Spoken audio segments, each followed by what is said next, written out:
grande instrumento de fazer ciência e tecnologia no estado da Bahia é realmente a FAPESB, a agência de amparo à pesquisa, né, sua agência de fomento. Ela é, com certeza, tanto na formação, através do seu programa de bolsas, como na produção científica, através dos seus editais. E ela cumpre um papel importante que ela é o instrumento de articulação dos grandes organismos de pesquisa, como o Ministério, FINEP e CNPq. Elas têm na FAPESB, né, o seu grande braço dentro do estado da Bahia, ou seja, ela se articula na Bahia através da FAPESB. Então, as parcerias que a FAPESB tem com o CNPq e com a FINEP, né, acaba conseguindo trazer para dentro do Estado, materializar aqui dentro do Estado uma quantidade, uma fatia considerável de recursos. O que a gente tende a fazer daqui para frente é exatamente focar nas áreas estratégicas para o Estado. Então, ela passa a ser um instrumento da ação do Estado na promoção do desenvolvimento, né, econômico e social. Então, reduzir desigualdades sociais, permitir um maior equilíbrio ético no desenvolvimento social, também uma função da FAPESB. Nós temos um volume de recursos em torno de 80 milhões, onde no orçamento você tem em torno do Estado da Bahia, em torno de 60 milhões e 20 milhões de parcerias federais, né? Quer dizer, a expectativa é que você chegue ao final do exercício com mais de quase 100 milhões de reais de recursos, porque ao longo do exercício a gente vai captar. Então você faz a parceria. Por ano passado, só dar um exemplo, no ano passado 2 parcerias nós fizemos, 2 convênios nós fizemos com a FINEP e CNPq, esses 2 convênios resultaram em mais de 40 milhões para o estado da Bahia, certo? É claro que você não acaba não conseguindo esgotar aquele recurso num só exercício, ele passa de um exercício para o outro, mas só para você ter ideia, no ano passado nós lançamos 89 milhões de reais em editais, mais 22 milhões de reais em bolsas. Então, fazendo um total de 111 milhões de fomento à formação e à produção científica.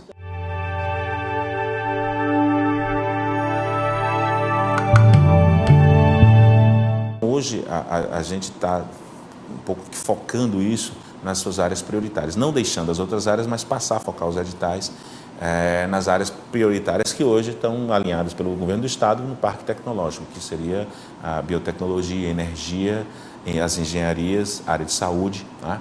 Então, são 5 áreas que a gente está com uma espécie de redirecionando no sentido de que a FAPESB possa concorrer para um desenvolvimento equilibrado, um desenvolvimento sustentável do Estado. O que nós estamos pensando é criar uma política, né, ao invés de ser um edital, mas uma política, ele vem com edital, não com aquele edital que abre e fecha, que tem a competitividade. A ideia nossa é lançar em parceria com a SECT, com a SICME e com as outras, basicamente SECT e SICME, uma política estadual de atração, né, de empresas para o Parque Tecnológico. E onde é que a FAPESB entra? A FAPESB vai entrar exatamente, ela vai abrir um edital, onde as empresas apresentam proposta, a FAPESB vai bancar, ou seja, ela vai passar a fomentar a mão de obra através de bolsas. Então, teria bolsas, disponibilizaria bolsas, né, já existe propostas com algumas empresas, né, onde a FAPESB iria disponibilizar bolsas num volume satisfatório, com valores que sejam atraentes.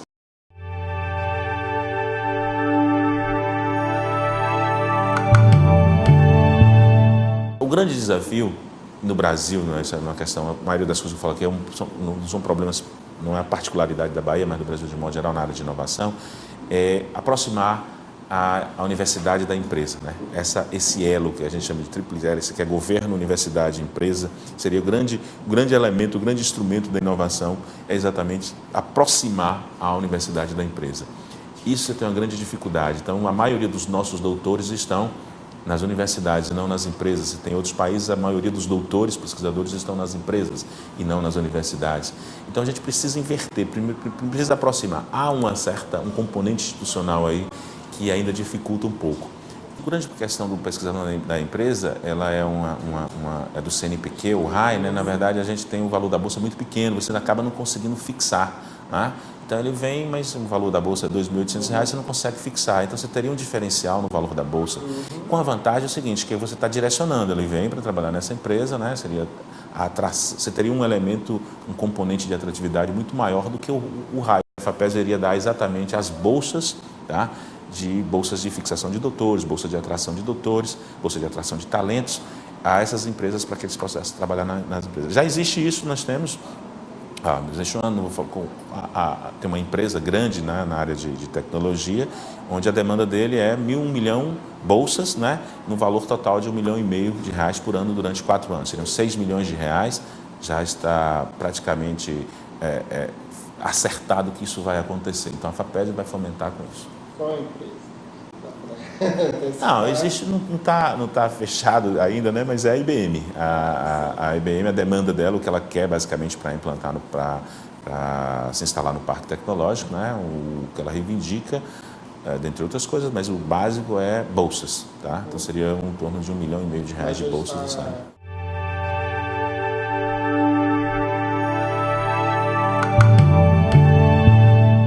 De que forma a FAPESB está alinhada nessa formulação dessa política industrial do Estado?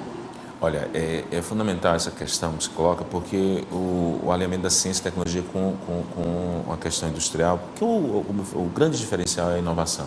Nós precisamos criar, estimular as empresas a inovar, a criar essa cultura interna da inovação, a estimular a inovação.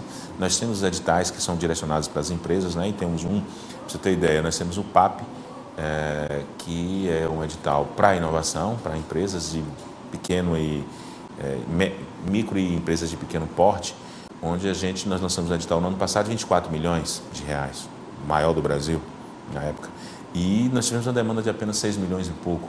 Então nós precisamos estimular, né, a criatividade, que eles consigam colocar no papel projetos, suas ideias, que sejam ideias inovadoras, que sejam ideias capazes de realmente promover uma inflexão no desenvolvimento do Estado.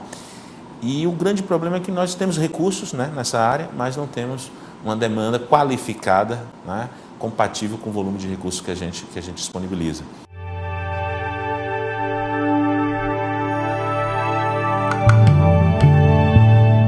O que a FAPESB vem atuando e vem tendo como prioridade, claro, além de adensar, não é deixar de investir em Salvador, deixar de investir na base científica da região metropolitana, mas que é consolidar essa base, mas também criar condições para que ela vá para o interior. E as universidades estaduais, elas é que cumprem esse papel, elas acabam sendo um instrumento importante nesse processo de desconcentração espacial da base científica.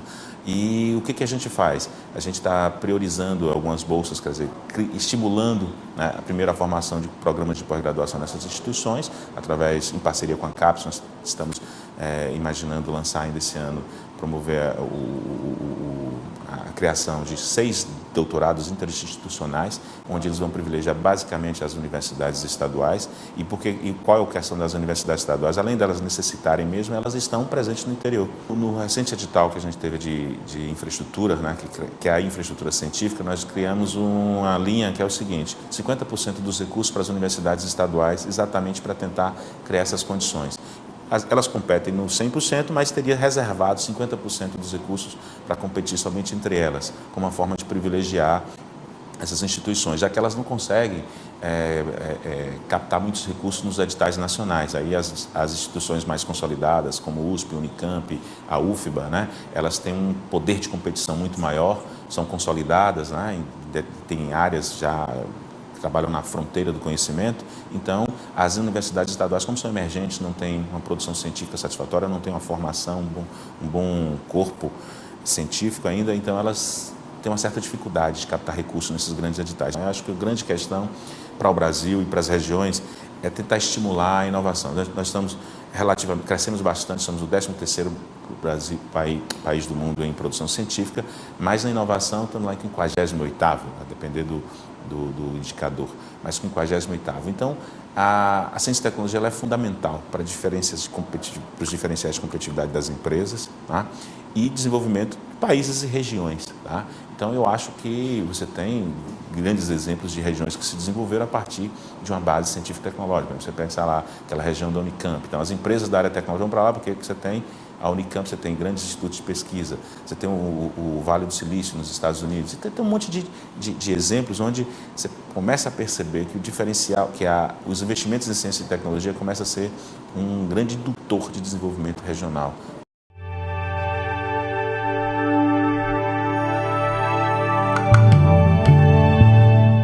O que inquieta a sociedade, de modo geral, é que você tem um volume muito grande de recursos investidos e ela não consegue perceber a materialização disso. Onde é que está esse dinheiro? O que resultou esse dinheiro? A maioria, você chega para um político ou para qualquer um membro da sociedade, sim, esse tanto de dinheiro que você resultou em quê? que isso melhorou a vida das pessoas? Indiretamente, as pessoas não percebem que quando ele está tomando um remédio que melhora um problema de gastrite ou que está combatendo uma vacina, aquilo ali tem um pouquinho de conhecimento, um pouquinho do dinheiro da FAPESB dentro de uma pesquisa básica e tal, que levou ao desenvolvimento e chegou lá na frente e resultou na vacina.